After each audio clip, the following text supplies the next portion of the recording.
Today, we'll be exploring defining what the best is. Today, we'll be exploring defining what the best is. I'll tell you a story that it's in a movie that I highly recommend. He's getting quite desperate and he wants a title. My people are not the richest. They're not the poorest. They're not the most beautiful, not the least beautiful. They're not the most wealthy and not the least wealthy. They're the best. I went to the movie and I thought, what is he talking about? The best is a combo burrito. That's what the best is.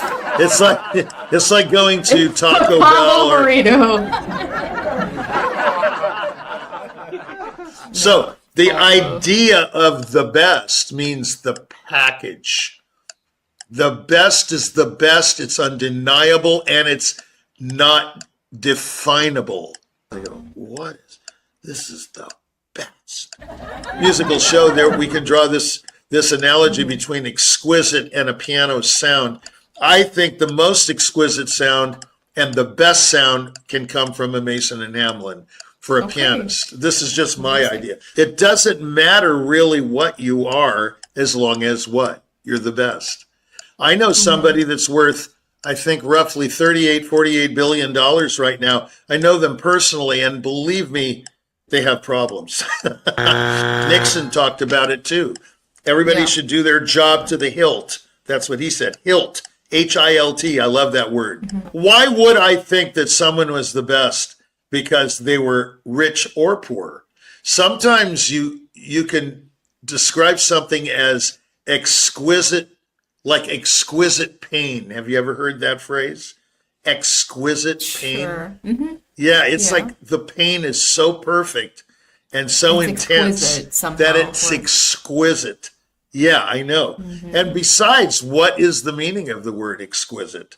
Does it always mean fantastic and beautiful? Right. No. Is it always a positive connotation? Yeah, exquisite is most probably defined as the ultimate in its genre. Like pain is not something, it's not something we enjoy. Pain is not something we like, but exquisite pain means the ultimate pain or the ultimate in pain or an exquisite sound is the ultimate. It's the highest level of that sound is,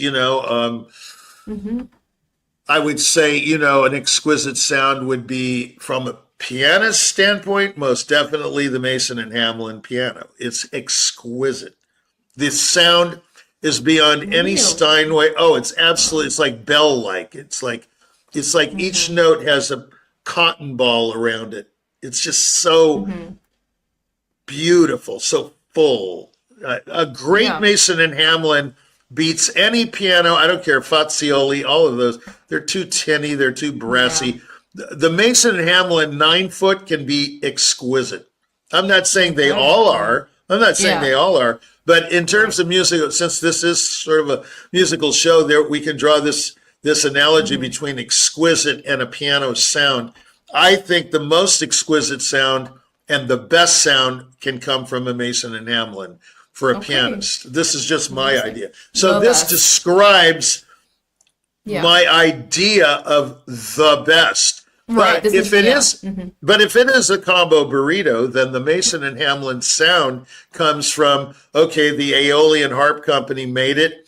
This is the original company, and they must have super strings and super soundboards and super, wood. Everything, everything. Materials, all of it. The materials going into this piano have to be superb, I would imagine. How can you make something from mediocre stuff? You can't. Yeah. So anyway, that's the idea of rich or poor. In other words, if someone is poor, they can be absolutely exquisite. Or if someone is rich, they can be exquisitely wealthy. You see, or exquisitely poor, meaning they live in the worst slum ever, but they might have some fantastic qualities that override their poorness. In other words, it doesn't matter really what you are as long as you're the best. So some things are obvious, some things are not so obvious. Some things And are everyone rich, has some their things own are poor. metric. Everyone Yeah, has yeah. their own metric, the whole Gifted or deal. non-gifted is, also based But on what but you're for looking me, for. the best starts with, do you have something to say? If you have something to say, then In you can say anything. anything. Then you can say, oh, he says it well, or he doesn't say it well, but he still has something to say. For example, like a Schnabel recording can be riddled with wrong notes, like his Schubert D major Opus 53 Sonata. Sensational recording, but it's just sloppy as all get. He probably didn't even practice, but he has an incredible technique. It's just you can tell he didn't practice. It's a beautiful recording, but on a different level than this high gloss, high polish recording. You see what I mean? Oh, I see. Where it's high gloss, it's perfect, note perfect, amazing studio quality. But it says nothing. it's empty. Yeah. It's totally empty. Whereas Schnabel's D major is like a revelation. It's absolutely sensational performance. Does he rush? Yes. Does he miss some things? Yes. But is it technically unbelievable? Yes. See, it can have it all and still be, not perfect. Okay. Yeah. So, yeah, All right. that's it.